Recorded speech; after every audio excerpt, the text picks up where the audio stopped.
Glenn, mga tol, tama na. Maawa naman kayo. Kaibigan natin siya. Tarantado ka pala eh. Laruan lang natin yan. Ano pang hinihintay mo? Manonood ka na lang ba? Ha? Bakla ka ba? Ano? Titikman mo o ipuputok tong baril sa bungo mo? Tama na. Ang sakit. Demonyo ka. Alagad ka ng dilim. Pinatay mo sila. Ako? Mamamatay tao? Ano bang ginawa ko? Wala naman, di ba? Malabo ba mata mo? Hindi mo ba nakita, Glenn? Yung mga insektong pumatay sa kanila at nalason nga sila, di ba? Pero alam mo, bilib talaga ako sa'yo. Napakatapang mo. Umaaray pero palaban ka pa rin talaga. Ayan, hawakan mo to. Ito kasi magliligtas sa'yo sa labis na takot at sa sakit na nararamdaman mo. Kamatayan. Hindi ka na masasaktan at mahihirapan kasi wala ka nang mararamdaman. Taon 2009, Bicol. Alas 7 ng gabi, habang naghahain si Lola ng hapunan, ay panay na rin ang tawag niya sa kanyang apo na si Zoe. Greg, mabuti pa ipuntahan mo na sa kwarto niya para na namang bingi. Baka meron na naman kung ano nakasalpak sa kanyang tainga. Siya, sandali lamang at pupuntahan ko. Baka naman nakatulog ulit. Dali-dali namang tinungo ni Lolo Greg ang kwarto ni Zoe. Kumatok muna siya bago dahan-dahang binuksan ang pinto. Zoe, apo. Aba, nasaan ba yon? Mukhang nasa galaan pa yata. Nako, siguradong magngangawa na naman si Mrs. Hay, tatalikod na sana ang matanda nang bigla namang lumabas ang dalaga na nakatapis ng tuwalya mula sa kanyang banyo sa loob ng kanyang kwarto. Ay, palaka! Ay, Lola naman nakakagulat naman po kayo. Ay, pasensya ka na. Malay ko ba naman na nasa banyo ka? Akala ko'y gumala ka na naman ng hindi namin namamalayan. Ay, kakain na. Magbihis ka na at umiinit na naman ang ulo ng lola mo. Sige po, susunod na lamang po ako, Lolo. Agad na bumalik sa kusina si Lolo Greg at maya-maya naman ay lumabas na rin ang kanilang apo. Gulo-gulo pa ang buhok noon na humarap sa kanyang lolo at lola sa hapagkainan. Oo, ano ba naman at kakain ay ganyan pa rin ang itsura ng buhok mo. Huwag niyo na lang pong pansinin ang buhok ko, Lola. Mamaya na ho ako magsusuklay at ibablower ko pa yan. Isa pa, sabi po ni Lolo, bilisan ko kaya... Ay, bakit ba ako nagpapaliwanag? Kumain na nga lang po tayo. O ayan po, ulam. Lagyan ko na po kayo at syempre, ang maganda kong Lola. Gusto niyo po bang sabawan ko ang kanin ninyo? Ang pango. Amoy na amoy yung kalamansi. Ang sarap talaga magluto ng lolo at lola ko. Saan na naman ba ang punta mo? Naligo ka ng ganitong oras. Saan ang punta? Lola naman. Porke ba naligo ako ngayon, iniisip niyo na agad nagagala ako? Hindi po ba pwedeng naiinitan lang? Tsaka, hindi po kaya ako nakaligo kanina. Sus, hindi raw nakaligo. Nag-computer at nag-cellphone ka lang naman maghapon. Akala mo naman ay may iba ka pang pinagkakaabalahan. Ewan ko sa'yo. Ay, Lola naman kasi, ayaw maniwala eh. Huwag ka na magpalusot at basang-basa ko na yung mga kilos mo. Saan ang lakad mo? Makikipag-inuman ka na naman. Nako, sinasabi ko sa'yo, hindi ka talaga titigil hanggat hindi mo nakikita ang hinahanap mo. Kung ayaw niyo po maniwala sa akin, wala naman po akong magagawa. Basta ako wala po akong lakad ngayong gabi. At, inaantok na nga po ako eh. Apo, huwag mo sanang isipin na wala kaming tiwala sa'yo. Alam ko naman na mabait kang bata at alam mo kung anong ginagawa mo. Ang totoo niyan, nag-aalala lamang kami ng lola mo para sa kaligtasan mo. Ang daming kaso ngayon ng rape.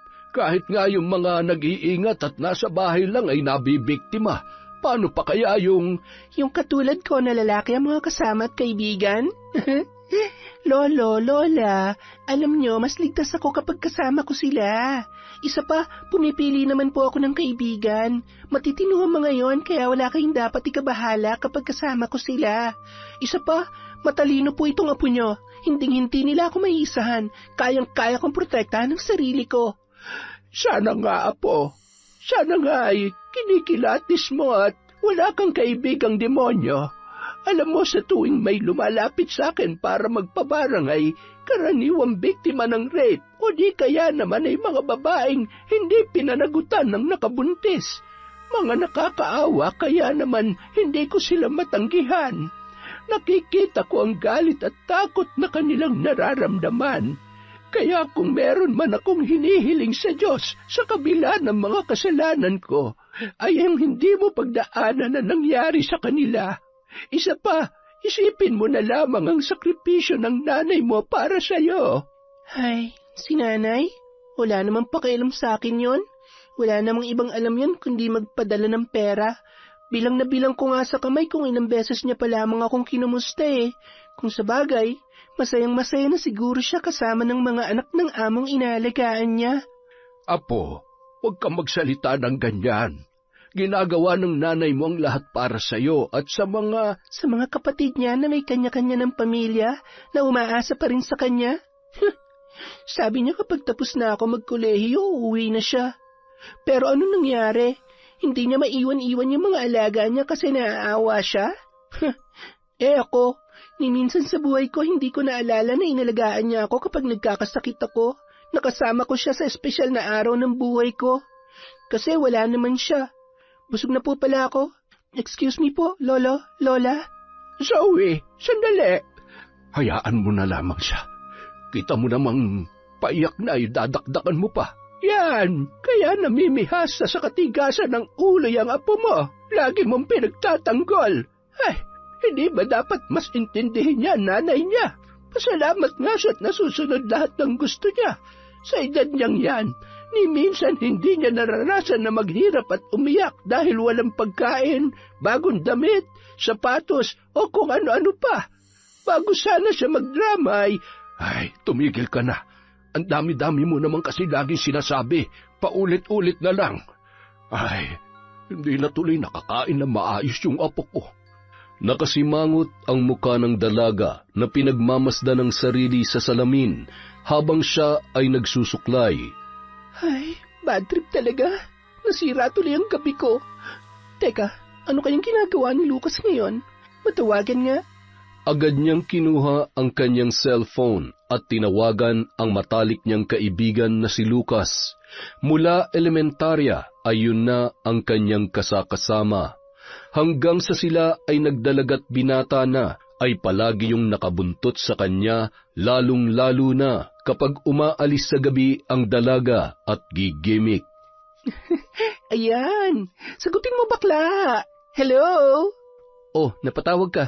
May problema ba? Wala naman. Nabuburyong lang. Nakaka-bad trip dito sa bahay tsaka maghapon na ako nakahiga rito. Gusto ko sanang... Alam mo na, sasamahan mo ba ako? Sige, alangan naman gumala ka na naman na mag-isa. Baka mamaya kumapano ka pa. Siya nga pala, magpaalam ka sa lolo't lola mo para hindi ka pagalitan at hindi mag-alala sa'yo. Meron bang tatakas na nagpapaalam? Ikaw talaga, para namang hindi mo kilala ang lola ko. Hindi ako papayagan noon. At saka, naligo pa lang ako kanina, pinaghihinalaan niya na ako. Sige na, maligo ka na. Naamoy na kita eh. 9:00 ng gabi lalabas ako, kaya dapat nandito ka na sa harap ng gate. Ako nang bahala sa gas ng motor mo. Ano, G? Ay, oo na. Tigas talaga ng ulo mo. Pasalamat ka, mahal kita. Anong sabi mo? Sabi ko, salamat naman at ikaw magbabayad ng gas kasi masyadong mahal. Sus, malit na bagay. Basta kasama mo ako, akong bahala sa'yo. Bye bakla, I love you. Matapos ibaba ang cellphone, nakangiti naman si Lucas habang umiiling-iling na tila ba kinikilig. Ay, I love you too, Zoe. Kaya kahit mayayari din ako kay tatay, sasamahan kita. Kahit sa ang sulok pa ng mundo. Agad nang nag-asikaso si Lucas. Nagmadali yung maligo at agad na nagbihis. Sakto namang tulog na ang kanyang tatay Arnel. Papaalis na sana yun, ngunit naalala niya na nasa ilalim pala ng katre ang kanyang sapatos. Ay, kapag minamalas ka nga naman bahala na. Sana naman hindi niya ako mahuli. Dahan-dahan yung pumasok sa kwarto at gumapang pa para makuha ang kanyang sapatos. Binili pa yun sa kanya ni Zoe para may isusuot siyang maayos kapag sila ay lumalabas. Pagkatapos kunin ay agad na lumabas yun at sa sala niya na lamang isinuot. Paulit-ulit niyang tinitingnan ang sarili sa salamin. Bago umalis ay sumilip pa yun sa kanyang ama at ngumisi. Pasensya na, tay ha. Magpapaalam naman talaga sana ako, kaya lang tulog na kayo eh. Tsaka mahirap na, baka mamaya hindi niyo ako payagan. Alam niyo naman hindi ko pwedeng pabayaan si Zoe. Sabi mo nga, di ba? Gawin ko ang lahat para matupad ang aking mga pangarap. Isa sa mga pangarap ko ay ang makasama habang buhay si Zoe. Kaya kahit siya na ang babaeng may pinakamatigas na ulo, siya pa rin talagang mabait at pinakamasayahing taong nakilala ko. Paano, tay? Tulog ka lang ng mahimbing dyan, ha? Bago umalis, inayos niya pa ang kanyang higaan.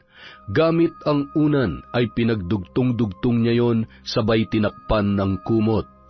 Dahan-dahan niyang sinara ang pinto at pagkatapos ay isinilid niya ang susi ng bahay at motor sa bulsa ng kanyang pantalon. Pasipol-sipol pa yon habang naglalakad papunta sa kanyang garahehan at itinulak niya muna ang motor palayo sa bahay bago pinaandar at tumungo na sa bahay ni Zoe. Sa kabilang banda, habang pinagmamastan ni Zoe ang sarili sa salamin, ay napangiti siya dahil sa magandang imahe na kanya nakikita. Bagay na bagay rin sa kanya ang dress na kabibili lamang. Babaeng-babae ka ngayon, girl. Ang ganda mo talaga. Parang hindi ako tatalon sa bakod sa outfit kong to, ha? Bahala na nga. Matapos isara ang kanyang pinto sa kwarto, ay dumaan yon sa may kusina at lumusot sa may gawing labahan. Dahan-dahan pa yung naglakad at iniingatan na marumihan ang kanyang suot na sapatos. Nang makarating sa may tarangkahan, agad yung kumaway sa nakaabang na si Lucas. May katamtamang taas at matibay naman ang maaapakang simento at mga bato na patungan ng halaman ng kanyang Lola Fe. Sapat na yun para makatalon palabas sa kanilang bakod. Humawak ka sa kamay ko. Mag-iingat ka. Kung hindi, mababangasan yung tuhod mo. 1, 2, 3. Grabe. Nakakapagod pero ang saya, ha? Tara na. Ay, teka. Bakit hindi ka man na nagpabango? Amoy na amoy ko pa rin yung ginamit mong sabong pampaligo. Pambira ka naman talaga, oh. Pasensya na, alam mo naman tumakas din lang ako. Kapag nakaamoy si tatay ng pabango, sigurado mahuhuli ako nun. Kapag nahuli niya ako, hindi kita masasamahan. Kapag hindi kita kasama, hindi ka mag-e-enjoy at walang gwapo sa pupuntahan mo. Gwapo? Talaga ba, Lucas? Patingin nga. Sige na nga, pwede na. Pwede nang pagtiyagaan. O, ayan, magpabango ka. Para naman may ma-inlove sa yung chika babe sa pupuntahan natin. Ay, hindi ko naman kailangan yan. Teka muna. Hindi ka maglalasing, ha? Hindi ka rin makikipag-usap at makikipag-inuman sa hindi mo naman talaga kakilala. Kasama mo man ako o hindi. Sa panahon ngayon, mahirap na magtiwala. Buti kung lahat ng lalaki matino, katulad ko. Edi ikaw na ang good boy. Ay, alam mo, minsan nalilito ako kung kakampi ba kita o kalaban. Konting-konti na lang, parehong-pareho na kayo ni Lola. At katulad ng lola mo, ayaw lang din kitang mapahamak. Oo na, tama na yan. Puro ka sermon. Tara na! Woohoo! Party-party! Mabilis na pinaarangkada ni Lucas ang kanyang motorsiklo papunta sa isang KTV bar. Nang makarating doon, nadatnan naman nila ang ilan sa kanilang mga kaibigan. Isa na rin si Glenn at ang pinsan nitong si Rafa na madalas ding tumatambay sa kilalang KTV bar na yon. Join na kayo rito! Kami lang naman itong pinsan kong si Rafa eh. Naalala mo pa ba siya? Nagkita na rin kayo dito, last year yata yun, kung hindi ako nagkakamali. Oo, last year nga yun. Hi, Rafa. Lucas, dito na lang tayo. Maupo ka na at mag-order na ako. Ano bang gusto mo? Kayo? Sige, ikaw nang bahala. Ako? Aba, ayos. Sa bagay, minsan lang naman to. Agad na umorder ng 2 bucket na beer si Glenn. At saka garlic parmesan chips, truffle fries at buffalo wings. May gusto pa ba kayo idagdag? Zoe, sabihin mo lang, ako nang bahala. Ikaw, Lucas. Okay na yan, pre. Taray, ibang klase naman talaga tong si Glenn. Guwapo, mabait at galante. Okay na yun. Sobrang dami na nga ng in-order mo eh. Thank you, Glenn, ha? Walang anuman. Ikaw pa ba? Tsaka, samantalahin nyo na at paminsan-minsan lamang mangyari to. Nang dumating ang kanilang order, ay masaya na silang nag-inuman at nagkwentuhan. Aliw na aliw naman si Glenn kung gaano kahusay uminom ng alak si Zoe. Grabe, mas malakas ka pa yatang uminom sa akin ah. Uy, hinay-hinay lang. Kapag nalasing ka, siguradong mahihirapan na naman ako sa iyo pa uwi. Bahala ka, iiwang kita rito. Sus, pare naman kaya mo akong tisin. Samantala, habang mahimbing na natutulog si Lola Fe, ay dahan-dahan namang bumangon si Lolo Greg.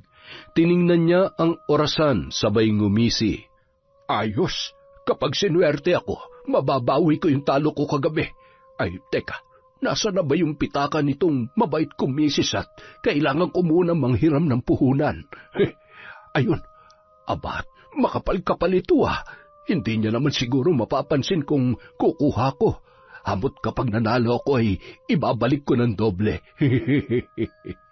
Pagkatapos noon, agad na ring umalis ang matanda, dala ang susi ng kanilang bahay. Tuwang-tuwa naman ang mga kalaro noon sa sugal nang matanawan ang kanyang pagdating. Mang Greg, ang tagal mo naman patulugin si Aling Fe. Kanina ka pa namin hinihintay.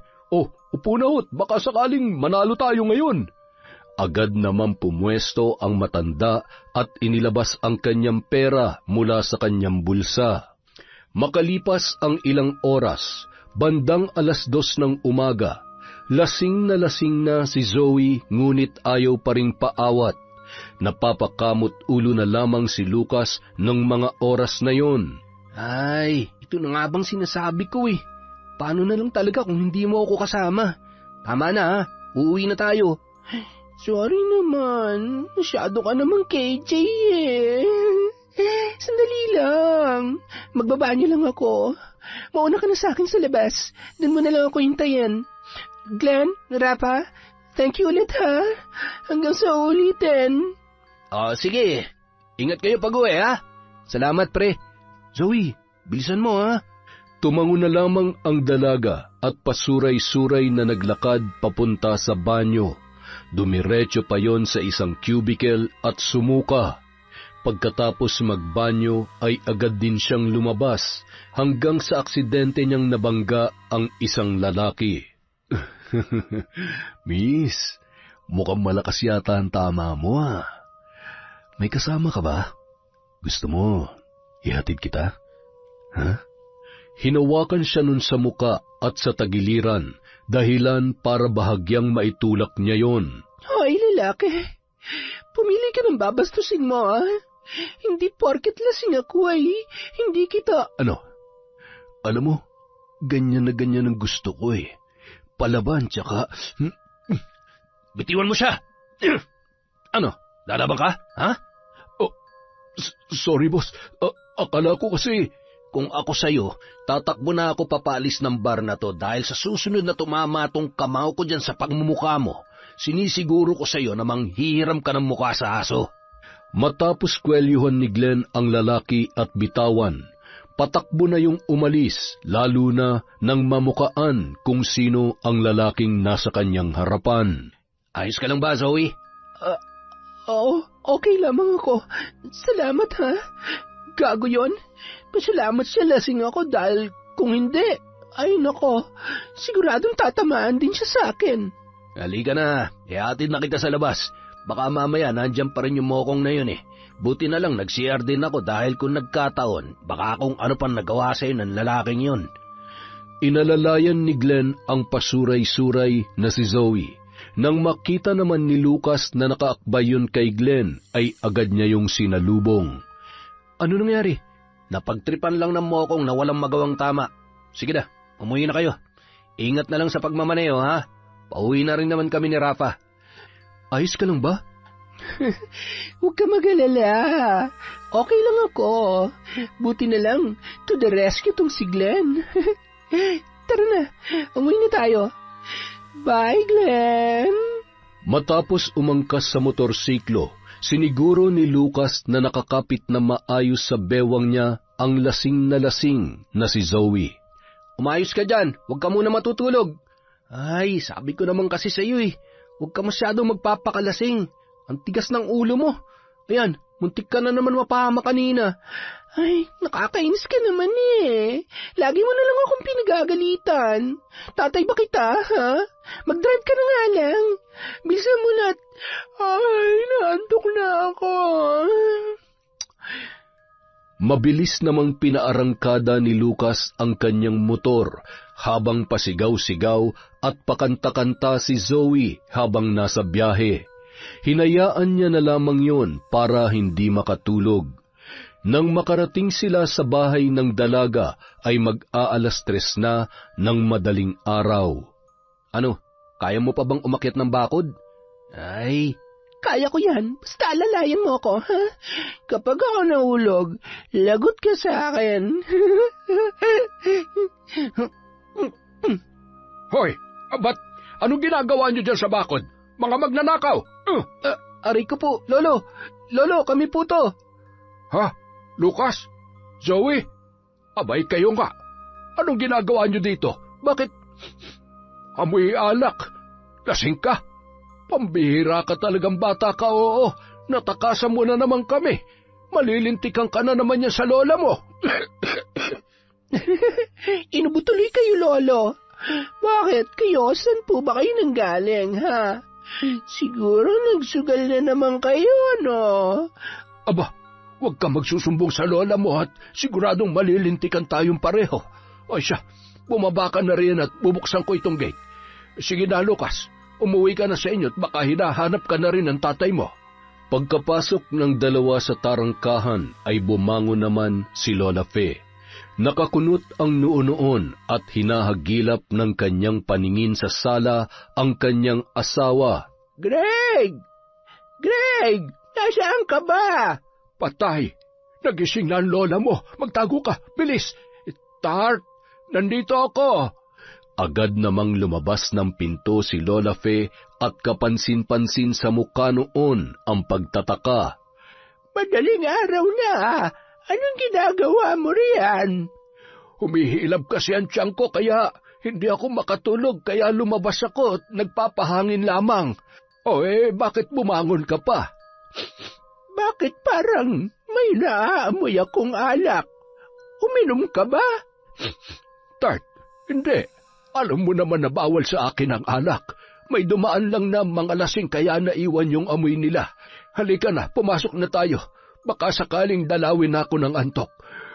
Ay, hindi na kita inistorbo kanina at masarap ang tulog mo.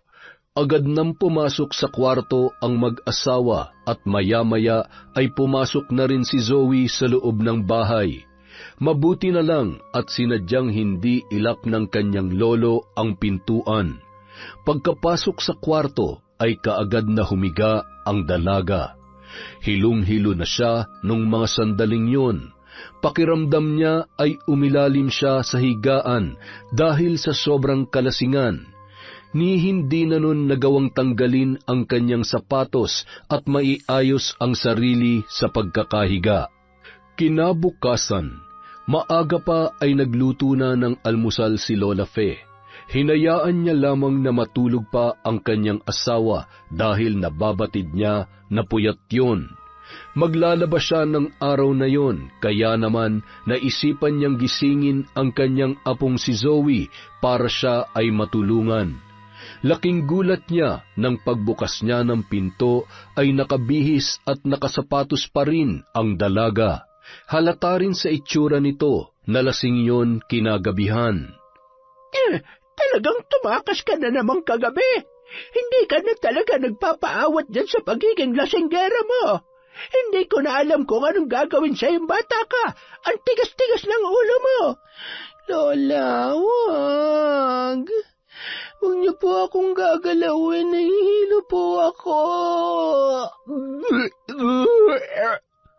Habang patuloy sa pagngawa si Lola Fe, ay napakamot ulo namang dinampot ni Lolo Greg ang cellphone sa kanilang higaan. Bumangon yun at inabot sa matanda. Mahal, tama na yan. Sagutin mo muna itong tawag ng anak mo. Akin na. Nang makita niya ang kalagayan ng anak niyang saksakan ng tigas ng ulo, hindi na nga nakakatulog ang tatay mo ay ipinamana pa sa iyong katigasan ng ulo niya. Hello, Luisa, anak. Buti naman at napatawag ka. Pasensya na po, Nay. Ngayon lamang ako nakaluwag-luwag. Alam niyo naman ang trabaho ko dito. Halos walang pahinga at walang katapusan. Pero huwag kayong mag-alala. Sanay naman na po ako. Kumusta po pala kayo dyan? Si Zoe, kumusta? Natawagan na ba siya ng trabaho na ina-applyan niya? Gising na po ba siya? Ito nga. Umagang-umaga ay mainit ang ulo ko dahil sa anak mong ito. Ayan, tingnan mo. Gawain pa ba ito ng matinong babae? Tatakas ng gabi para uminom kung saan-saan at uuwi ng lasing.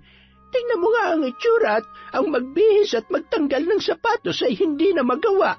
Santisimang bata ito, oo. Alam mo, Luisa, ang mabuti pa umuwi ka na.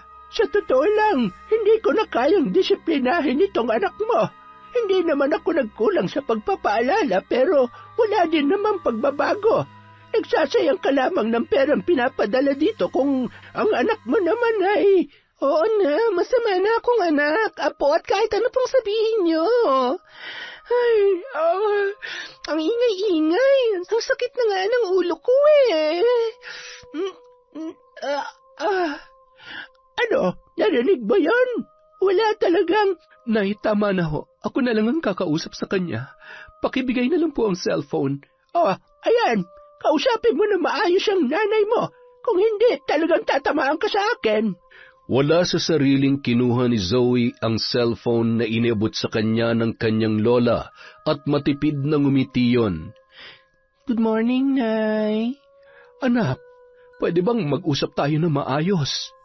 Makinig ka naman sa lolo at lola mo. Konting tiis na lang magkakasama na tayo. Pangako, tatapusin ko na lang tong kontratang ito. Ilang buwan na lang, makakauwi na rin ako dyan. Promise, babawi sa'yo si nanay. Ingatan mo naman ang sarili mo, anak. Tigilan mo ng kakainam at paglabas-labas sa gabi. Hay, kaya ko naman ang sarili ko. Ngayon pa po ba kayo mag-aalala para sa akin? Noon nga pong maliit ako na kaya ko naman na wala kayo eh. Ngayon pa kaya? Tsaka Nay, umiinom naman po talaga ako. At oo, lumalabas kasama ang mga kaibigan ko pero yun lang po yun. Hindi naman po ako gumagawa ng kalokohan. Tsaka wag ho kayo mag-alala, wala pa po akong plano magka-boyfriend. Hindi ko rin yung sasayangin yung pinag-aralan ko. Sadyang hindi pa lang ho ako sinuswerte. Kapag may trabaho na ako, bubukod na lamang po ako. Kaya ko na ho nang buhayin ang sarili ko para hindi na rin po mangonsumi si Lola. At baka sakali pong magkatotoo ng taon-taon yung pangako na makauwi na kayo. Nay, tapos na ako mag-aral. Maganda na rin ho ang bahay natin kaya wala na hong dahilan para... Anak, malaking bagay na dito ako nagtatrabaho. Alam mo naman kung gaano kababa ang sahod dyan sa Pilipinas. Isa pa, hindi ko pa maiwan ang alaga ko dito. Ayun, di lumabas din ho ang totoo. Mas mahal niyo yung mga alaga niyo dyan kesa sa... Zoe, sumusobra ka na. Akin na nga yung cellphone. Kita mo na kung gaano kahirap kausap yung anak mo. Nay, habaan niyo pa po sana ang inyong pasensya kay Zoe. Kausapin niyo lang po sana siya ng maayos. Baka po kasi... Ano? Kino-question mo ba kung paano ko pinalaki tong anak mo? Aba, hindi naman yata tama yan. Umuwi ka na para malaman mo kung gaano kahirap na tumayong magulang sa anak mo na may sariling mundo at saksakan ng tigas ng ulo. Bye-bye! Nay, sandali! Nay! Ay. Mula na magkahiwalay sila ng ama ni Zoe, ay iginugol niya ang kanyang sarili sa pagtatrabaho. Gusto niya kasing masiguro na mabibigyan niya ng magandang buhay ang kanyang anak, pati na rin ang kanyang mga magulang. Samantala, maghapon ay mas pinili na lamang magkulong sa kwarto ng dalaga. Ramdam niya na hindi pa rin humuhupa ang inis sa kanya ng kanyang lola, kaya minabuti niyang umiwas na lamang. Nasisiguro niyang paulit-ulit lamang siyang pagsasabihan noon. Bandang 2:00 na ng hapon nang bumangon siya matapos gisingin ng kanyang lolo Greg. Sige na, kumain ka na. Tulog na ang lola mo kaya wala ka na maririnig na sermon. Apo, sana sa tuwing pinagagalitan ka namin ng lola mo ay huwag mo naman masyadong damdamin. Isa pa, hindi ka naman namin pagsasabihan kung wala kang ginagawa. Pasensya na po, Lolo. Pero sa totoo lang po, hindi naman po kasi talaga ako gumagawa ng kalokohan eh. Opo, umiinom po ako pero kilala at mabubuting tao naman po ang mga kasama ko. Hindi rin po ako umaalis na hindi ko kasama si Lucas. Kaya lang naman po ako tumatakas dahil mula noon hindi naman ako pinapayagan ni Lola eh. Pakiramdam niya kasi matutulad din ako sa nangyari kay nanay nung nag-aaral pa siya. Hindi ko naman po ulitin ang pagkakamaling nagawa ni nanay noon. Isa pa, tapos naman na po ako sa pag-aaral. Cum laude pa rin naman ako kahit na lagi akong umuwi ng lasing. Ay. Hindi lang mawala sa amin ang mag-alala, kaya intindihin mo na lamang. Sige na, kumain ka na at puros alak pa yata yung laman ng tiyan mo. Isa pa yun sa iniisip ko. Paano pag nagkasakit ka? Di mas lalong hindi na makakauwi ang nanay mo. Malay niyo naman umuwi si nanay kapag nagkasakit ako. Ay, kaso, alam niyo naman kung gaano katibay ang katawan ko, Lolo. Hindi ko na nga maalala kung kailan ako huling sinipon o ninagnat eh. Pakiramdam ko nga, dahil sa alak, kaya malakas ang katawan ko at hindi ako nagkakasakit. Hindi pa sa ngayon. Hihintayin mo pa bang singiling ka ng katawan mo? Ay, pambihira ka talagang bata ka, oo. Ay, siya nga pala, Lolo. Saan kayo nanggaling kagabi, ha? Nagsugal kayo, no? Panalo ba o talo? Ay, yun. Pangalawang gabi ko ng talo. Huwag kang madudula sa lola mo at malilintikan talaga ako. Habang nag-uusap ang dalawa, bigla namang tinawag ni Lola Fe si Lolo Greg. Ano ba yon, Tart? Akala ko naman ay tulog ka. Patuloy yon sa pagbibilang ng pera sa kanyang pitaka ng paulit-ulit. 8, 9, 10, 11. Kulang talaga eh. Dapat 12 pa to. Wala naman akong binili kahapon. Hindi rin naman kita inutusan. Aminin mo nga, kumupit ka ba dito, ha? Huwag ka magsisinungaling at malalaman ko rin yan. Hindi Bakit naman ako makikialam sa pera mo? Ano naman ang gagawin ko sa pera? Mang Greg, tara na! Rest back na tayo sa talo nating kagabi! Dahil sa narinig, galit na pinaghahampas ni Lola Fe ang kanyang asawa. Sinasabi ko na nga ba, nangupit ka na naman para lamang makapagsugal ka. Sinungaling ka talagang matanda ka. May nalalaman ka pang pagpapahangin sa labas, yung pala'y galing ka na naman sa sugalan. Parehong-pareho lamang kayo ng apo mo. Tart, tama na. Huwag ka na magalit. Ibabalik ko naman yung pera mo kapag nanalo ako. Ganon. May balak ka pa talagang bumalik sa sugalan. Para ano? Para matalo ulit? Subukan mo lamang, Greg, kung ayaw mo mapahiya sa mga kasugal mo roon. Sinasabi ko sa'yo. Ay, sus Mariosep, kailan kaya huhupa ang init ng ulo ng dragon na ito? Kulang na lamang ay magluwa ng apoy. Samantala, habang kumakain si Zoe ay sinuot niya na lamang ang kanyang headphone, sabay nilakasan ang volume ng kanyang tugtog para hindi marinig ang bangayan ng kanyang lolo at lola. Pagkatapos kumain ay muli siyang bumalik sa kanyang kwarto at nahigang muli. Sobrang lakas nga ng tama ako kagabi. Sino kaya yung loko at bastos na lalaking yun? Buti na lang talaga na andun si Greg. Ang cute niya pala kapag nagsusungit. Maswerte din talaga ako sa mga kaibigan ko. Mas masarap talaga makipagkaibigan sa lalaki dahil kaya nila akong protektahan. Katulad na lang ng nangyari kagabi. Ay, makatulog na nga lang ulit. Pagsapit ng 5:00 ng hapon, nakaligo na noon si Zoe at bahagyang nag-aayos. Kahit nakasuot pambahay ay nababatid na naman ni Lola Fe na balak na namang umalis noon. Ano? Tatakas ka na naman? Saan ka na naman makikipag-inuman ngayon? Ay, hindi po ako iinom, Lola. Pupunta lang po ako kina Lucas. Kay Lucas? Yan bang si Lucas ay kaibigan mo lang o baka naman iba na yan, ha? Magkaibigan lang po kami. Lahat na lang po ba ng ginagawa ko at kilos ko ay may mali siya? Ay, sige alis na po ako, Lola. Abat? Nang makaalis na si Zoe, ay patuloy pa rin sa pagdakdak si Lola Fe. Kaya naman nilapitan yon ni Lolo Greg, sabay inabutan ng isang basong tubig. Oh, tama na, Tart. Ayan, uminom ka nga muna. Ay, alam mo, hindi naman kasi tama na pinag-iisipan mo ng kung ano-ano si Zoe. Sa halip na kausapin mo na maayos at pangaralan ay sinisinghalan mo na lamang palagi. Paano mo makukuha ang kanyang loob? At paano mo siya mapapasunod sa mga gusto mo daig mo pang kontrabida sa buhay niya? Ang sabihin mo, kaya mo kinakampihan yung apo mo kahit mali ay dahil sa kuhang-kuha niya ang pagiging sinungaling mo. Hoy Greg, ibahin mo ako. Hindi ako konsentidor na katulad mo. Kaya namimihasay ang apo mo dahil pinagtatakpan mo palagi. Aba, ako na naman ang sinisi mo.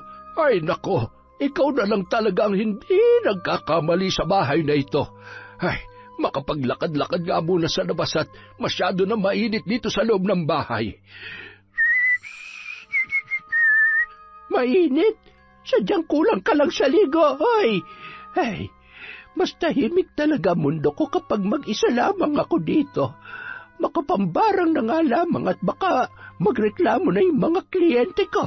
Samantala. Hoy, bumangon ka nga dyan sa higaan ko. Ay, kapag dumating si tatay, mapapagalitan tayo nun. Bakit ba kasi ayaw mong umuwi sa inyo? Magkaaway na naman kayo ng lola mo, no? Ay, wala na talaga ako mapuntahan. Pati ba naman ikaw? Kaya nga dito ako pumunta para makapag-relax at hindi ko marinig ang mala-armalite na bunganga ni Lola Please lang, kahit ngayon lang, dito muna ako matutulog. Hindi nga pwede. Mapapagalitan tayo ni tatay. Lucas! Anak! Patay, nandyan na si tatay. So uwi naman kasi. Ano ka ba? Bakit ka pa takot na takot? Wala naman tayong ginagawang masama. Basta, bumangon ka na dyan. Dali! Napakunot-no si Ariel nang marinig ang boses ng isang babae sa kwarto ng kanyang anak. Dumiretso siya doon at nadatnan niya si Lucas at si Zoe na naghihilahan ng braso sa higaan.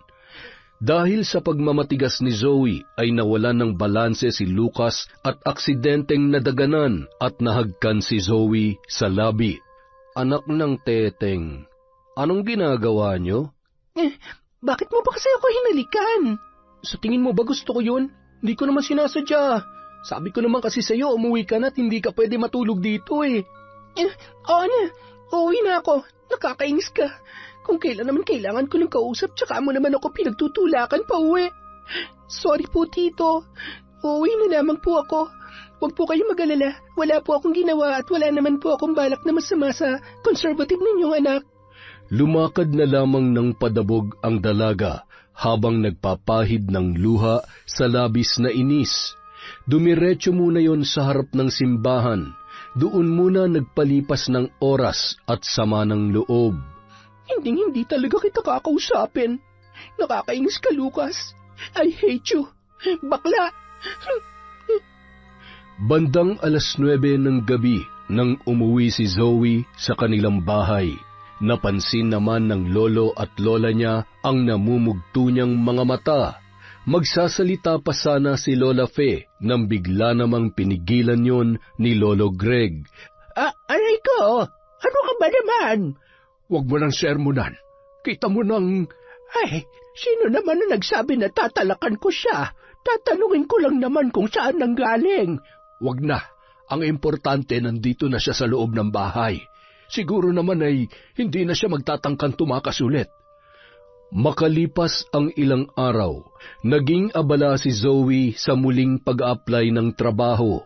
Naiinip na kasi yon sa paghihintay sa mga una niyang inaplayan na kumpanya. Mas gusto niya na rin yun lagi siyang umaalis para iwasan ang kanyang lola. Inisip niya rin na sundin na muna ang gusto ng kanyang magulang. Sa halip na gumimik ay mas pinili niya na lamang magbasa ng e-book. Samantala, mayat-maya naman siyang sinisilip ng kanyang lola. Ano na naman ang sinisilip mo dyan? Si Zoe ba talaga yan? Mukhang may sapi ang apo natin Abat, ano kayang nakain yan? Pambihira ka naman, Tart, oo. Magpasalamat ka na lang at nawiwili na siya rito sa pagbabasa kaysa naman naglalakwat siya. Sana nga'y magtuloy-tuloy na yan. Kapag ganyan siya kabait ay baka sakaling mawala na itong pananakit ng batok ko. Wag na sanang maiba pa ang ihip ng hangin. Halika na, matulog na tayo. Ikaw, huwag kang magkakamaling tumakas para magsugal kung ayaw mong malintikan. Ikaw ang bahala. Basta huwag mo akong sisingilin ng 1,000 na hiniram ko sa wallet mo, ha? Mas okay na yon kesa matalo ka na naman at kukuha ka na naman ng pantaya sa pitaka ko. Ibenta mo yung mga itlog mo nang magkapera ka. Nako, wala namang bibili nito. Tanga, hindi yan. Yung itlog ng mga manok mo. Linawin mo kasi. Kumakaitlog ka dyan Habang patuloy sa pagbabasa, bigla naman siyang napalingon nang tumunog ang kanyang cellphone. Napakunot noo si Zoe nang makita niyang si Lucas yun. Agad niyang pinatay ang tawag at napairap pa, sabay bumalik sa kanyang binabasa. Makalipas lamang ang ilang minuto ay muli na namang tumunog ang kanyang cellphone. Ang kulit naman si Glenn pala. Akala ko naman. Hello Glenn, kumusta? Napatawag ka? Anong balita? Namiss lang kita. Hindi ka nagpapakita dito Ilang araw ka nang absent. Naninibago tuloy ako. Oo. Wala medyo war kami ngayon ng lola ko kaya kinakalmahan ko muna. Tsaka hindi rin kami okay ni Lucas kaya wala akong kasama na pumunta dyan. LQ, nag-away ba kayo? Hindi naman. Basta yun na yun. Huwag na lang natin pag-usapan at nababad trip lang ako. Enjoy na lang kayo dyan. Paano ako mag-e-enjoy wala ka? Zoe, bukas nga pala may party kami sa rest house ng lolo ko. Pupunta yung mga close friends ko. Gusto sana kitang imbitahan para makilala ka nila. Ako? Seryoso ba?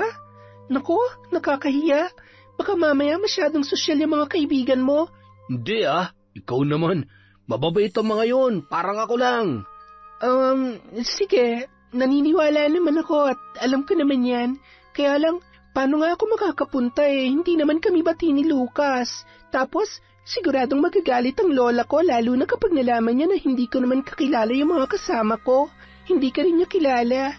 Sanay kasi sila na si Lucas palagi ang kasama ko kapag nagpapaalam ako Yun lang ba? Nako, akong bahala dyan. Isend mo sa akin ang address mo. Ipagpapaalam at susunduin kita dyan bukas, ha? Bawal tumanggi. Magtatampo ako. Ang hirap mo naman tanggihan. Oo na. Bilang pasasalamat sa pagtulong mo sa akin last time. Di ako sa party na yan pero syempre, nakakahiyaman. Magpapasundo talaga ako dito para naman siguradong papayagan ako ni Lola. Kinabukasan, paggising ni Zoe ay agad yung naghilamos at nagsipilyo. Pagkatapos ay tumungo yun sa labas ng kanilang bahay. Kinuha niya ang walis tingting at nagwalis-walis sabay inayos ang mga halaman sa paso. Apo, bakit hindi ka muna magkape? bumili ng pandesal ang lolo mo. Ako na lamang ang magwawalis at magdidilig ng mga yan. Ako na po, Lola. Wala naman po akong ginagawa eh. Tsaka, bihira lang naman po akong magkape. Ay siya, sige, tutulungan na lamang kita. Apo, nagtatampo ka pa rin ba sa akin? Hindi naman na po, Lola. Isa pa, tama naman po kayo. Kasalanan ko naman po kung bakit niyo ako napapagalitan. May mali din naman ako, Apo. Pasensya na kung palagi kitang nasisinghalan. Alam mo naman, hindi ko kayang pigilan itong buwisit na bibig ko kapag nauunahan ako ng inis at galit. Pasensya na rin po kayo, Lola. Lagi ko na lamang pong pinapasama ang loob niyo, pati na rin po si Nanay. Ay. Ay siya, mula ngayon ay huwag ka nang tumatakas sa gabi, ha? Mamaya ay mapahamak ka pa ng hindi namin namamalayan. Mula ngayon, basta may lakad ka, magpaalam ka ng maayos. Talaga po, Lola? Papayagan niyo na po ako? Oo, basta ba siguradong matitino ang mga kasama mo at huwag ka namang uminom at uuwi ng halos hindi mo na kaya ang sarili mo. Salamat po, Lola. I love you, Lola. I love you. Sorry po ulit. Habang masayang nagkukwentuhan ang maglola, ay bigla namang natanawan ni Zoe ang paparating na si Lucas. Agad na nagtago ang dalaga sa may halamanan. Lola, pakisabi po wala ako. Umalis kasama mga kaibigan ko. Abay, bakit hindi na lang ikaw ang makipag-usap sa kanya? Basta po. Sige na, Lola, please. Ay, siya, inuuto mo na naman yata akong bata ka eh. Tao po? Tao po?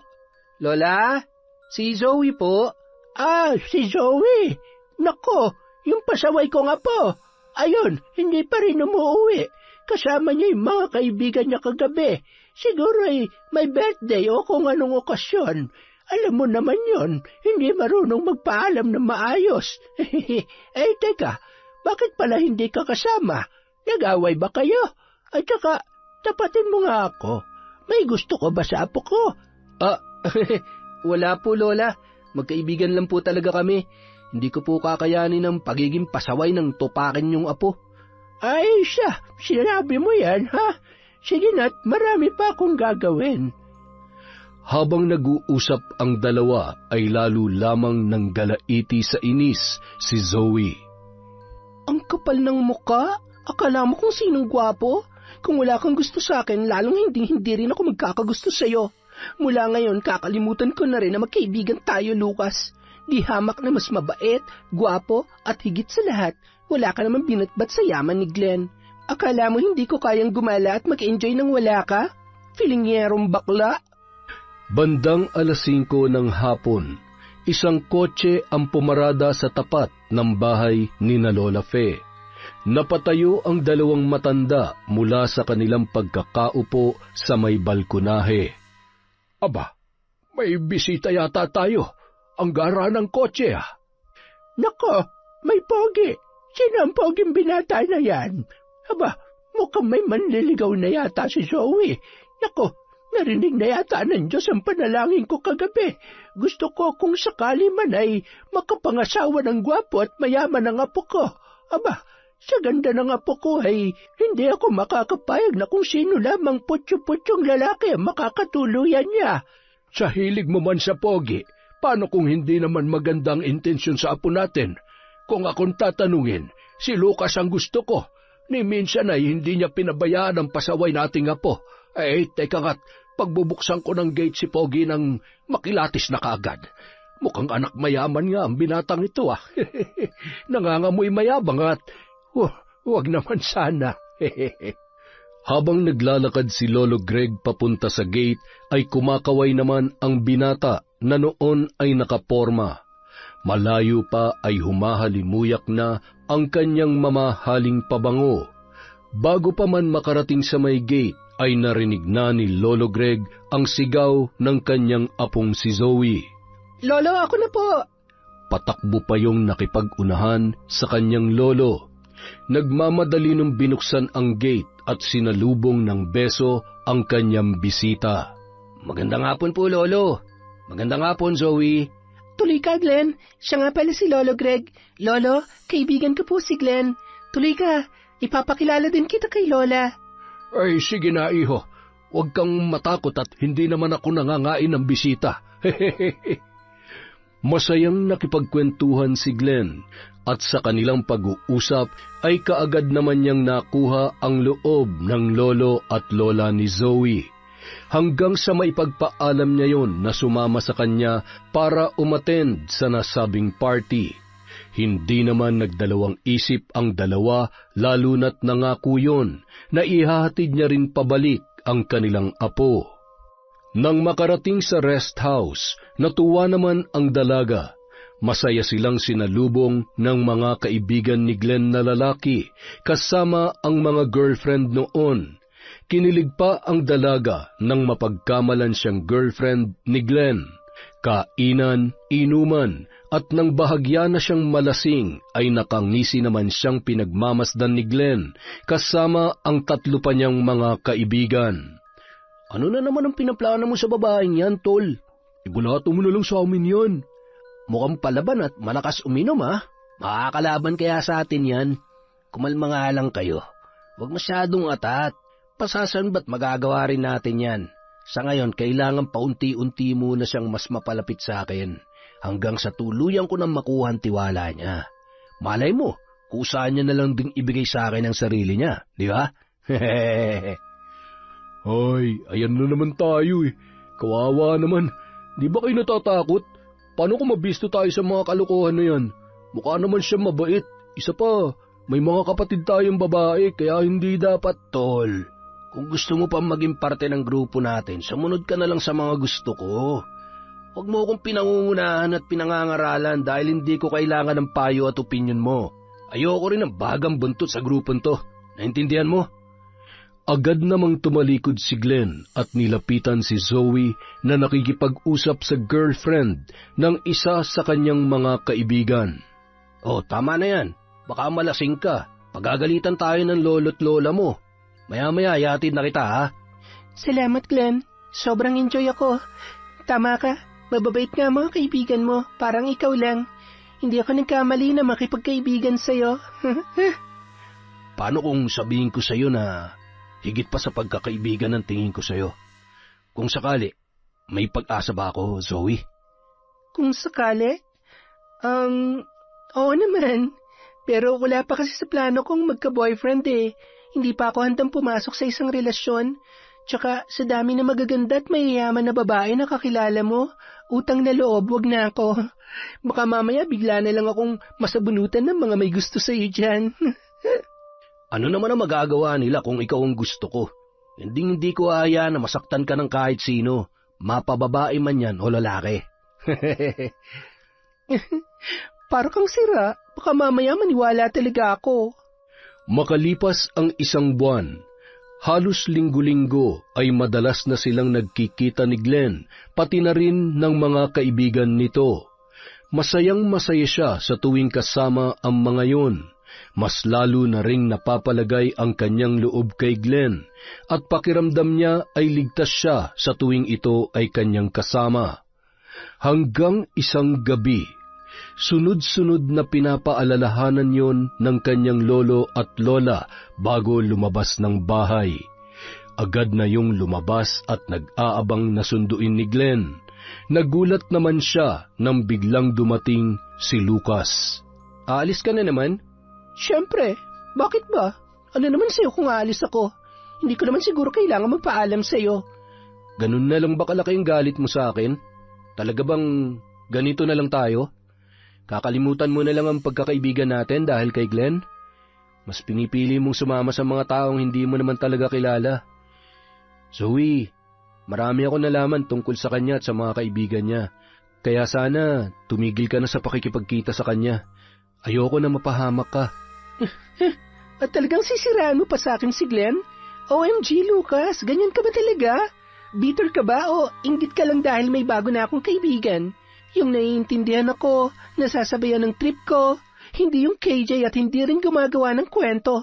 Umalis ka na nga. Sana nga mali ako. kung talagang ganyan nakasama ang tingin mo sa akin, sige, mula ngayon hindi na kita kukulitin. Hindi na kita guguluhin pa, Zoe.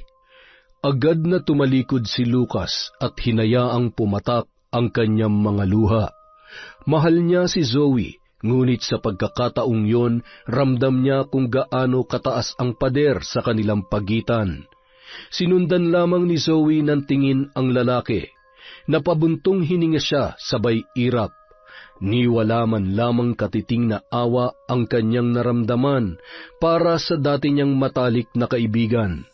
Nang biglang pumarada sa harap niya ang kotse ni Glenn, ay bigla namang gumuhit ang matamis na ngiti sa kanyang muka, sabay kumaway pa sa binata. Agad na rin yung sumakay ng kotse. Nang makarating sa rest house ay wala pa roon ang kanilang mga kasama. Kaya naman naisip ni Glenn na kumuha muna sila ng picture. Pasimple niyang kinukulit si Zoe at sa bawat kuha ng picture kung titingnan yon ay mapagkakamalan silang magkasintahan. Alam mo, bagay talaga tayo. Tingnan mo, oh. Oo na lang para wala ng gulo. Teka, gabi na. Nasaan na ba sila? Paparating ng mga yon. Ay, teka. Oh, ayan na nga. Sunod-sunod na nagdatingan ang mga nakamotor na kaibigan ng binata. Tayo-tayo lang? Himala, hindi sumama ang mga girlfriend nila.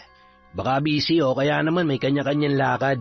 Yung mga tropa ko, hindi naman ako matatanggihan yung mga yan eh. Alam nila kung paano ako magalit kapag hindi nasusunod ang gusto ko.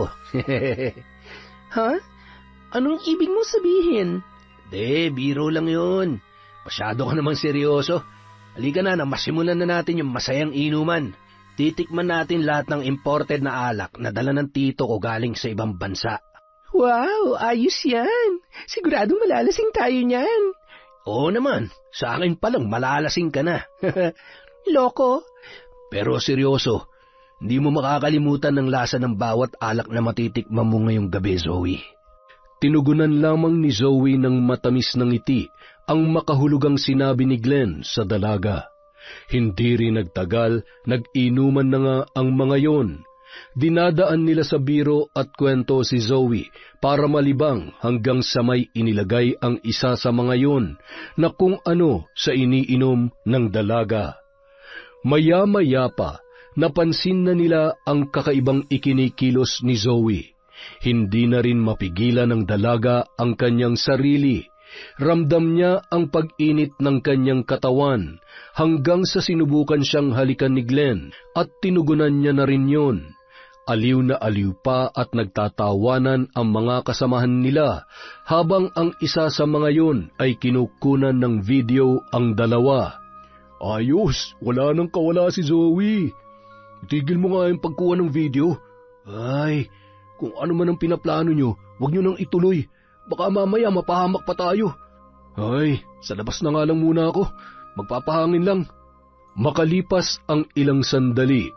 Ano, kaya pa? Inaantok ka na ba? Nahihilo ko.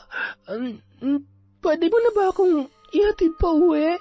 Bukas na. Nag-e-enjoy pa tayo eh. Tsaka masyado pa mahaba ang gabi. Hindi naman mag-aalala ang lolo't lola mo dahil kasama mo ko. Hindi ba? Isa pa, ang daming kwartong matutulugan dito. Sira, hindi pwede.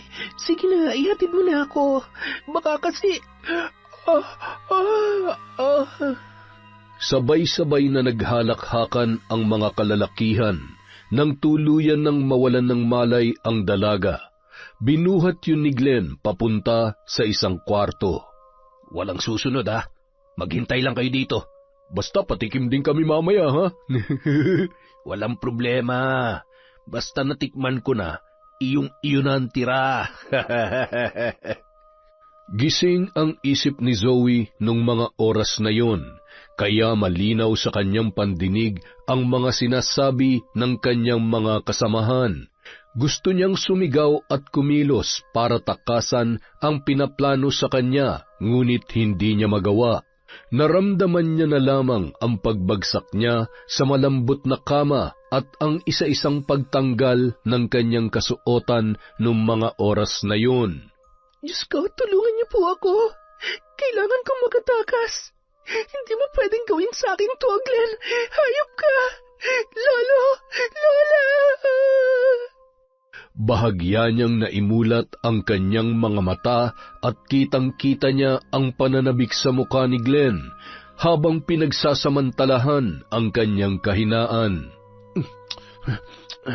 Masyado kang pakipot. Ngayon, hindi mo na ako matatakasan.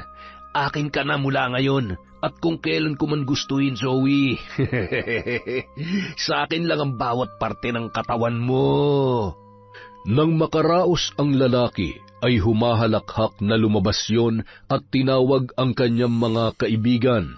Pinagpasapasahan nila si Zoe na parang laruan. Ano? Saan ka magaling, ha? Glenn, mga tol, tama na. Maawa naman kayo. Kaibigan natin siya. Tarantado ka pala eh. Laruan lang natin yan. Ano pang hinihintay mo? Manonood ka na lang ba? Ha? Bakla ka ba? Ano? Titikman mo, ipuputok ko tong baril sa bungo mo. Huwag, ibaba mo yan. Nakikiusap ako. Agad na inagaw ng binata ang baril kay Glenn at tinutukan ang mga yon. Kapag hindi kayo tumigil sa ginagawa nyo, hindi ako magdadalawang isip na iputok ito sa inyo. Wala kayong mga konsensya, pati babae na walang kalaban-laban ay. Ito na ang huling beses na may masasaktan pa kayo. Mga demonyo kayo. Ngayon, alam ko na kayo nang halay at pumatay sa kapatid ko. Anong sinasabi mo? Kapatid? Tol, ibaba mo yan. Baka pumutok yan. Sabing ibaba mo eh. Nagpambuno ang dalawa. Maya-maya pa, umalingaw-ngaw ang malakas na putok ng baril at dumanak ang dugo sa sahig. Bro, napatay mo siya. Anong gagawin natin? Ano pa nga ba? Di ilibing ninyo. Ano pa hinihintay nyo? Iligpit nyo na yan at siguruhin nyo na mananatiling tikom yung mga bibig nyo. Isa-isang nagsilabas ang magkakaibigan at binalot sa kumot ang isa sa kanilang kasamahan. Naghukay ang mga yon sa likod ng rest house at pagkatapos mangiyak-ngiyak nilang inilibing ang kanilang kaibigan. Paano kapag hinanap to ng mga kamag-anak niya, pre? Wala namang kamag-anak yan. Di ba nga, mag-isa na lang daw siya sa buhay dahil maaga silang naulila at namatay din ang kapatid niya. Malay ko ba naman na isa pala sa mga nabiktima natin yun? Tol, natatakot ako. Baka kulungan ang bagsak natin nito. Di yan. Magtiwala lang tayo kay Glenn. Mayaman at may impluwensya ang pamilya nila kaya kahit anong gusot pa yan, siguradong malulusutan niya yan. Mabuti naman kung ganun, dahil mas gugustuhin ko pang mamatay kaysa makulong, Tol. Bandang 3:00 ng madaling araw, nagising si Zoe na hinang-hina at ramdam ang pananakit ng kanyang katawan, partikular na ang maselang bahagi nito. Dahan-dahan siyang bumangon at hinila ang isa pang kumot at pinantabing sa hubot-hubad niyang katawan. Nakita niya ang kanyang mga damit na nakakalat sa sahig, ngunit ang mas pumukaw sa kanyang pansin ay ang bakas ng dugo sa sahig. Pilit niyang inalala ang mga nangyari at naging malinaw ang lahat nang tumambad sa pinto ng kwarto ang mukha ni Glenn. Hayop ka! Anong ginawa mo sa akin? Manyak ka! Pinagsamantalahan mo ako! Bumangon ka na dyan at ayusin mo ang sarili mo. Huwag ka na magdrama at gumawa ng kwento, ha? May ebidensya ako na magpapatunay na kung ano man na namagitan sa atin, pareho nating ginusto yon.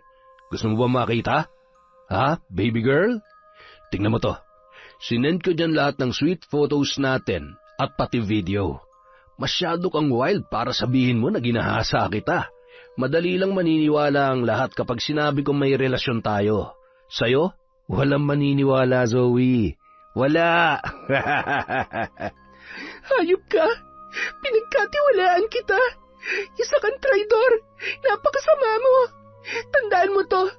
Hindi porket mayaman ka, matatakasan mo ng kahayupang ginawa mo! Pagbabayaran mo to! Kayo ng mga kaibigan mo! Babalikan ko kayo!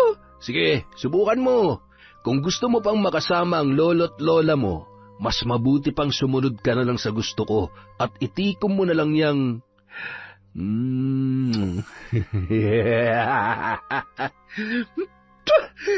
Hayop!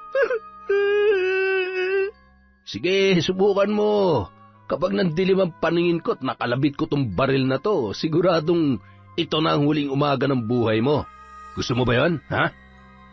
Walang nagawa ang dalaga habang nakatutok sa kanya ang baril. Nanginginig ang buo niyang katawan at nagbihis. Muli nung isinukbit sa kanyang tagiliran ng baril at kinaladkad palabas ng bahay para isakay ng kotse ang dalaga. Inihatid niya pa yun sa kanilang bahay. Bagamat madilim pa ng mga oras na yun, ay nasisiguro ng binata na tulog pa ang lolo at lola ni Zoe. Zoe, huwag mong kalilimutan yung mga bilin ko, ha? Susunduin na lang ulit kita dito kapag namiss kita. Sige na, pumasok ka na sa loob. Ayusin mo yung sarili mo. Bye! Nagngingilid ang luha, sabay itinikom ang kamao habang tinatanaw ang papaalis na kotse ng binata. Hindi ako kasing hina tulad ng inaakala mo. May pera ka lang pero sisiguruhin ko na walang magagawa ang pera mo para isalbang sarili mo, Glenn. Magtago na kayo kahit sa sulok ng mundo. Dahil lahat kayo, isa-isang gagapang papuntang impyerno. Pagbabayarin ko kayo.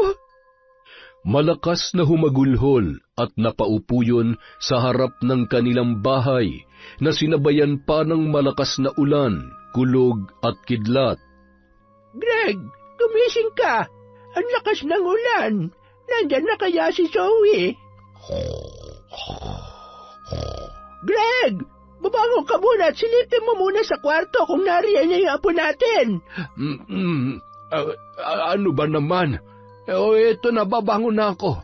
Bakit ba parang kinakabahan ako na hindi ko may paliwanag?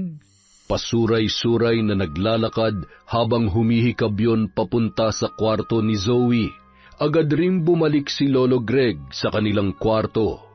Ano? Nariyan na ba siya? Wala pa nga eh. Baka doon na magpapalipas ng gabi yun. Hayaan mo na't hindi naman siguro siya pababayaan ni Glenn. Habang nag-uusap ang dalawa, ay narinig nila ang kalampag mula sa kanilang pintuan. Teka, nariyan na yata. Ay, sige na, pagbuksan mo na ng pinto at kumikidlat pa naman. Makabangon nga muna. Aray ko, ang sakit naman ng mga talampakan ko. May nakain na naman yata akong kontra sa akin. Dahan-dahan na bumangon si Lola Fe at sinundan ang kanyang asawa. Nang buksan ni Lolo Greg ang pinto, ay natulala siya sa itsura ng kanilang apong si Zoe. Basang-basa, gulo-gulo ang buhok at mababakas ang galit sa mukha nito. Apo, ano nangyari sa'yo? Ay, Sus Mariosep! Apo, ayos ka lang ba? Bakit ganyan ang itsura mo? Lolo, Lola, ginahasa po nila ako. Hayop siya. Demonyo siya, Lola. Apo, hindi. Greg, ano ang gagawin natin? Gumawa ka ng paraan para sila ay pagbayarin. Hirap mo sa akin ang mga hayop na gumawa nito sa ating apo. Kailangan nating ipaalam sa pulisya ang nangyaring ito. Kakasuhan natin sila. Kailangan nilang mabulok sa kulungan. Hindi po. Hindi yan ang tamang paraan para maningil at mabigyan ng hustisya ang ginawa nila sa akin. Mayaman po sila. Kaya nilang bilhin at baliktarin ang hustisya. Gusto kong ako mismo ang pumatay sa kanya. Lola, handa na akong tanggapin ang kaalaman na minsan itinuro niyo sa akin. Babarangin ko siya. Pahihirapan ko siya sa paraan na hindi niya malalaman. Gusto ko makita siya nahihirapan at makita ng dalawang mga mata ko kung paano siya unti-unting nalalagutan ng hininga. Nandidiri ako sa sarili ko, Lola. Dahil sa halo-halong emosyon, bigla na lamang nahirapang huminga ang dalaga at bumagsak ang katawan. Agad namang nasaluyon ng kanyang lolo. pinagtulungan siya ng mag-asawa na maihatid sa kanyang kwarto. Agad na pinunasan at binihisan yun ni Lola Fe habang umiiyak ang matanda. Awang-awa siya sa kanyang apo, lalo na nang makita niya ang mga pasa sa katawan nito at ang dugo sa maselang bahagi ng dalaga. Makalipas ang 1 linggo, isang tawag muli ang natanggap ni Zoe mula kay Glenn. Hayop ka talaga! Hindi mo ba ako titigilan, ha? Bakit ka ba nagagalit? Hindi mo man lang ba ako na-miss? Ay, siya nga pala. Gusto ko lang sabihin sa'yo na natutuwa ako dahil marunong kang sumunod sa usapan. Dahil dyan, ligtas ang mga video na to sa kamay ko. Isipin mo na lang, ano kaya mararamdaman ng nanay mo kapag nakita niya kung anong klaseng babae ang anak niya? Hayop ka! Sabihin mo sa akin anong kailangan mo. Tapusin na natin to. Tantanan mo na ako. Relax. Masyado ka naman. Mamaya susunduin kita dyan. Miss na miss ka na namin eh. Huwag ka mag-alala. Pagkatapos nito, hindi na kita guguluhin pa. At kapag mabait ka, di buburahin ko na yung mga videos mo. Sige, sunduin mo ako. 5:00 ng hapon. Huwag ka mag-alala. Marunong akong sumunod sa usapan. Sana ikaw rin. Agad na ibinaba noon ang cellphone at tumungo sa isang silid kung saan naroon ang kanyang lola. Tingnan lang natin, Glenn. Ikaw at ang mga kasama mo naman ang paglalaruan ko. Lintik lang ang walang ganti.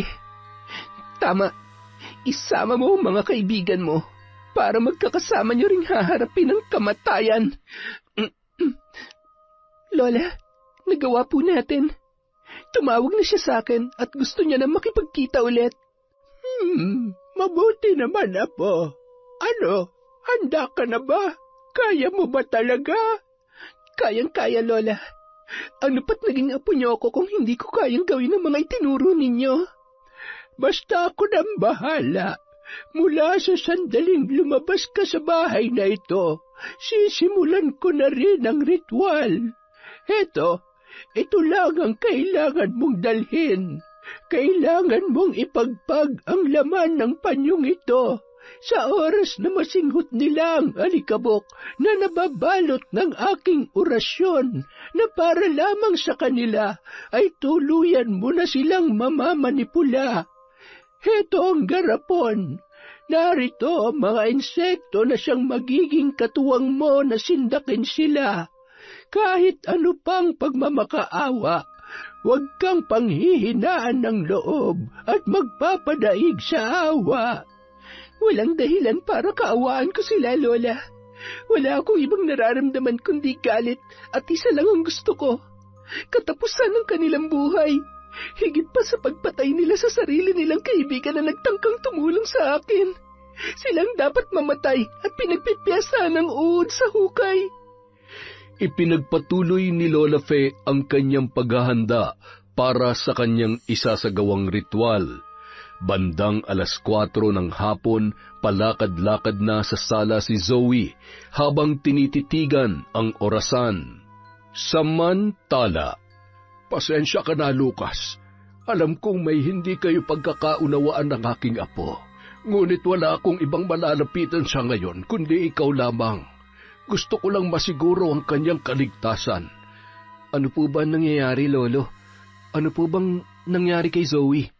Inilahad ni Lolo Greg ang masalimuot na pinagdaanan ni Zoe kay Glenn at sa mga kaibigan nito na labis namang ikinalungkot ng binata. Hindi ko man lamang siya nagawang protektahan sa mga hayop na yun. Kung bakit kasi napakatigas ng ulo niya eh. Binalaan ko na siya pero hindi siya nakinig. Huwag ka mag-alala. Masakit man sa kalooban ko ang nangyari sa kanya pero alam ko na pagkatapos ng lahat ng ito, marami siyang matututunan. Sana'y makita niya ang halaga ng payo natin sa kanya.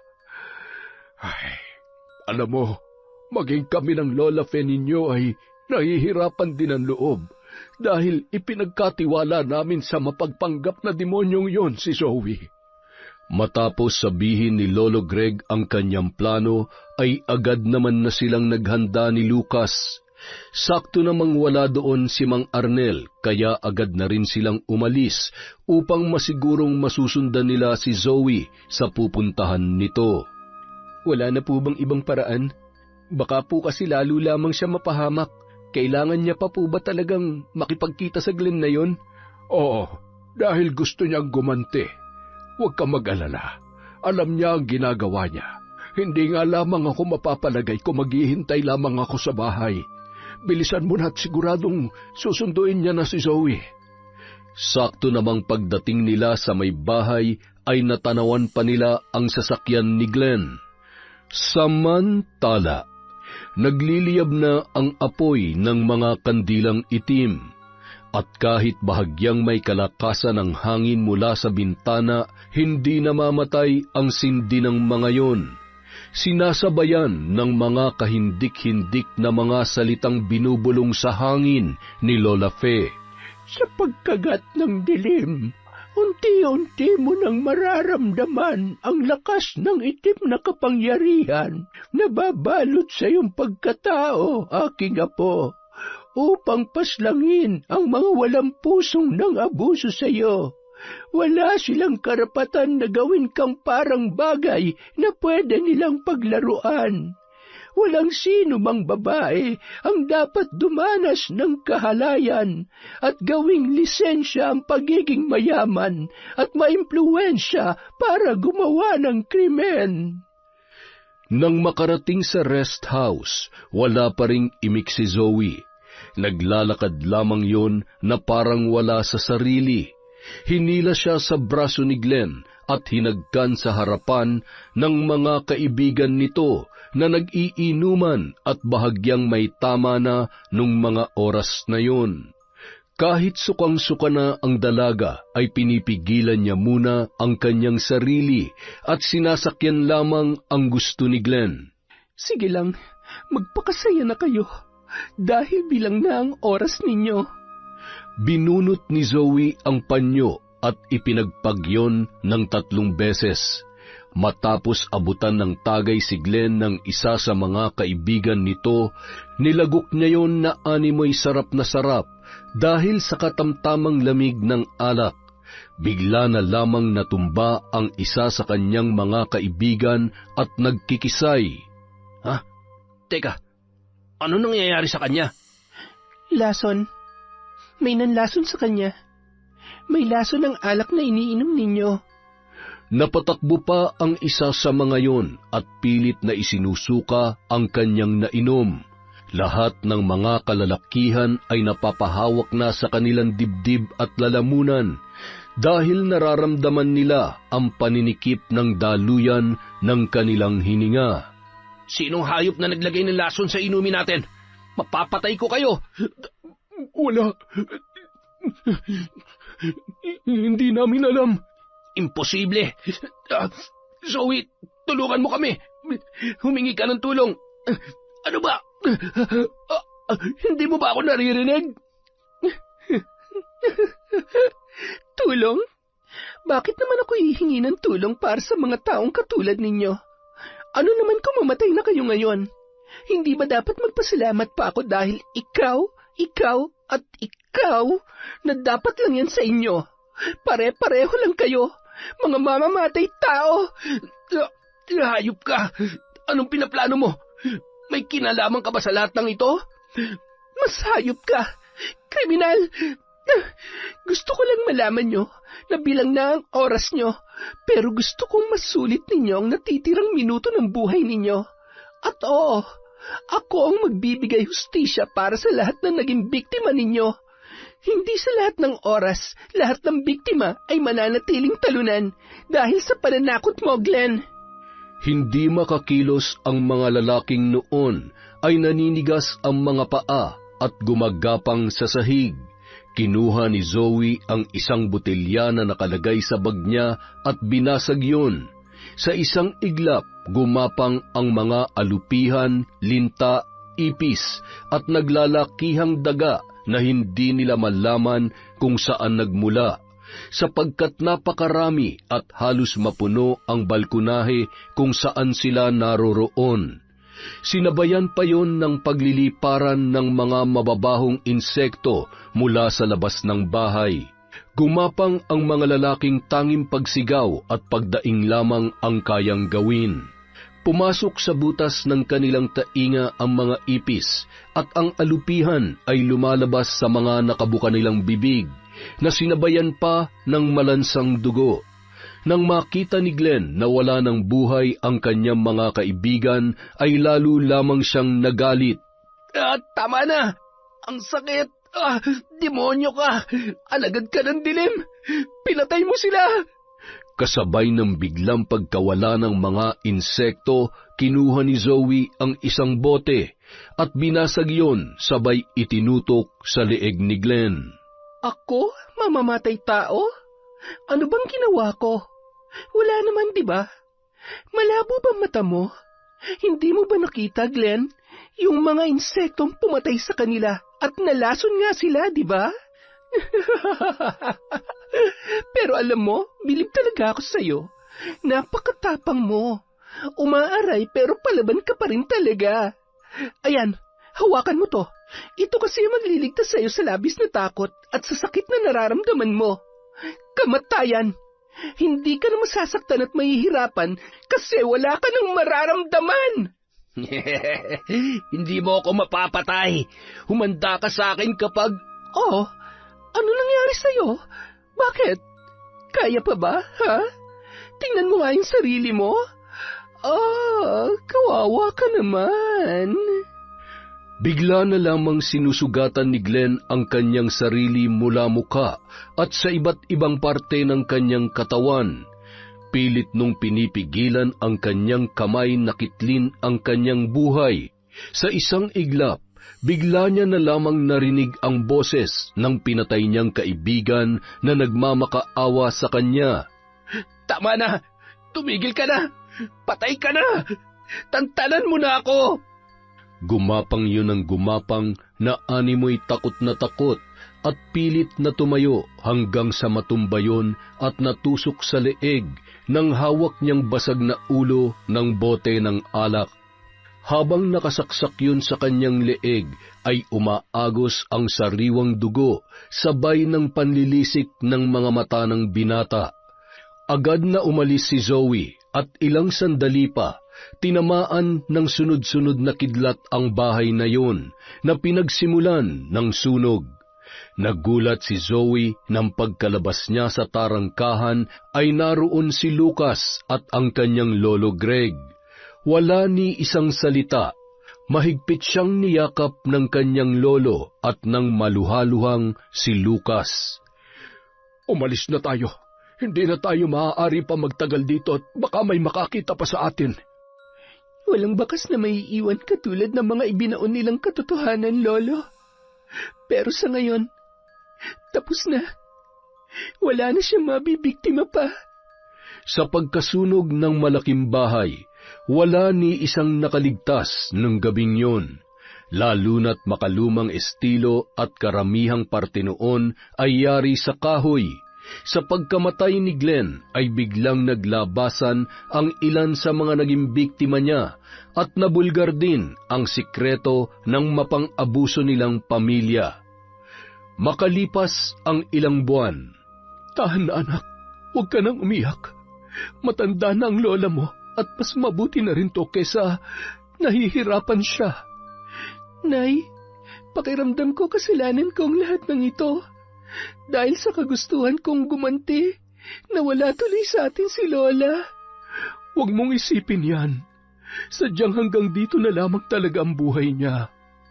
Nakikiusap lamang ako, anak.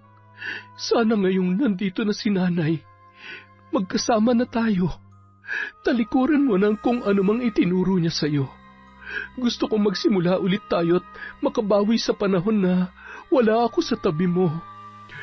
Tart, mahal na mahal kita. Hindi ko akalain na ganito pala kalungkot kapag hindi ko na naririnig ang pagtatalak mo. Makakasugal na ako ng walang magagalit, kaya lamang ay wala na akong makukupitan ng aking pantaya. Huwag kang mag-alala. Hindi na ako maghahanap ng iba katulad ng pangako ko sa iyo. Basta sunduin mo rin ako kaagad at baka makahanap ka naman ng iba dyan.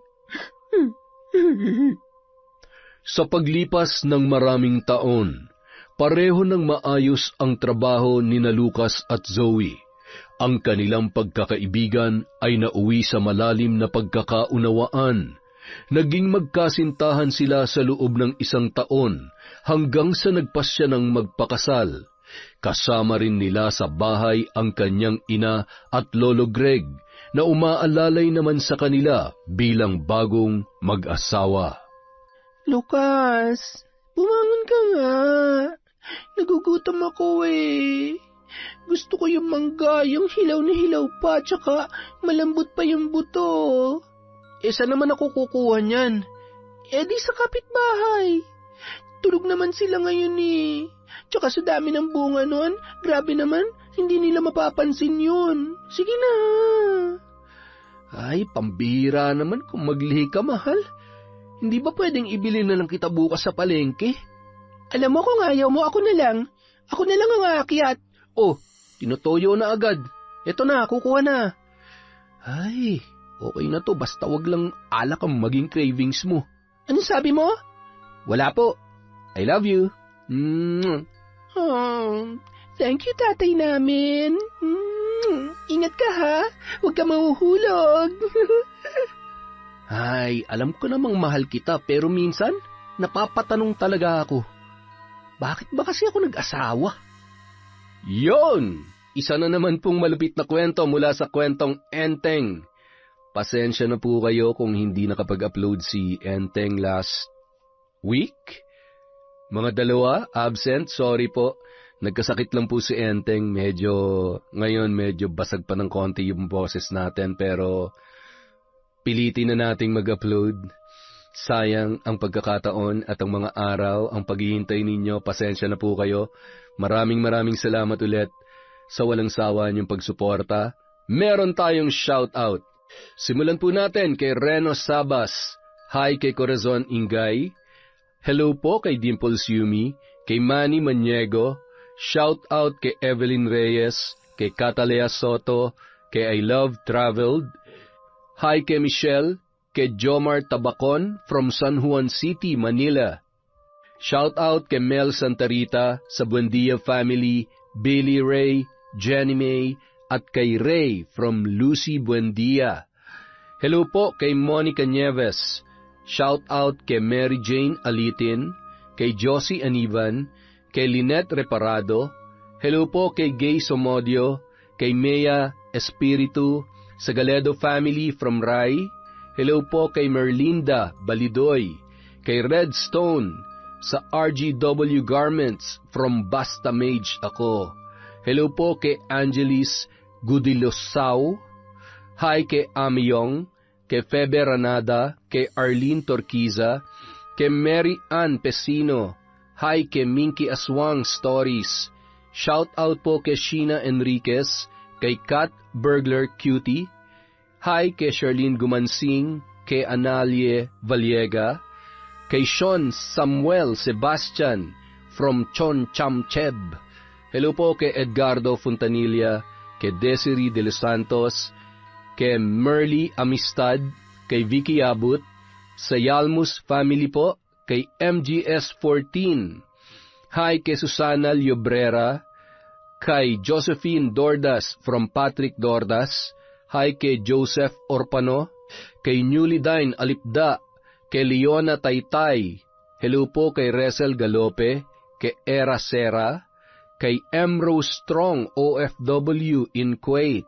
Shout out din po kay Alma Naong, kay Honey Austria, sa Imperial Grefaldia, Zamudio family from Maria Grace Grefaldia, kay Irma Umali, kay Blue 90.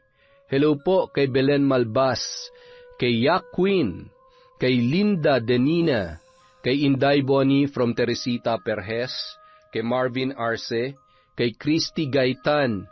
Shout out po kay Cherry Mukbanger ASMR, kay Baby Dang Cordero, sa Tambalan family from Hilda Gabuya. Hi kay Amy Bog, kay Jessica Rojas, kay Manisan Mamot Mabtaya, kay Hondra Delin. Hi kay Kalampanog Vlog from Jeneline Rodrigo.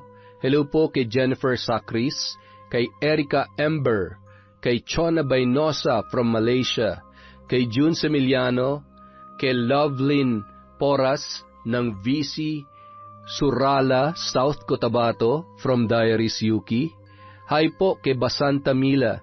Shout out kay Hana Maylin Sesgundo, kay Lydia Lopez, kay Sally Roldan, Merly Fatalia, Maria Cristina, Katrina pala Manyakap, kay Ami Viray, kay John Rex Povadora, kay Boss Aaron Bautista, tawagan mo naman ang babe mo na si Ma'am Jonah My Loves. Hi kay Lisa Bartina, kay Josephine Suganob, kay Caroline So. Hi kay Habi Mitsuru at kay Raquel Hasegawa. Hi po kay Jade at Faith Briones Batarilan from Trio Cavibes. Hi po kay Trico Das Animation. Hi kay Alfredo Siguya, kay Alfreda Alano, Mirna Lampasa, Jaime Lampasa from Lucy Buendia.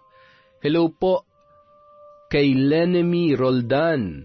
Hi kay Mardy Suzuki, kay Emmanuel Christian Zorilla sa Cacalda family from Corazon, Cacalda, kay Maria Benitez. Hi po kay Mariam Duca, kay Crisgel Mamado, kay May Megs, kay Jessica Benlayo, kay Toti at Robert from Junel Fuentes. Hi kay Ryzen Ryle, kay Joy Joy Nisperos, kay Arnel Claridad, Lucy San Jose, sa Perez family from Kim Seika. Hi kay Maricel Aberia from Bicol. Hi po kay Cliven Dubalan, kay Asodisen Cerila, kay Christian Azuela from Wifey Sara Abordo. Hi po kay Robely Solibo, kay Jacob Velasco, kay Chris Alcantara. Shout out kay Marian de la Fuente, kay Lydia Torila, kay Bewon, at kay Girly Longavela. Maraming salamat po ulit sa pakikinig sa Kwentong Enteng. Mag-iingat po tayo lagi, alagaan po natin ang mga sarili natin. Huwag po kayo magkakasakit.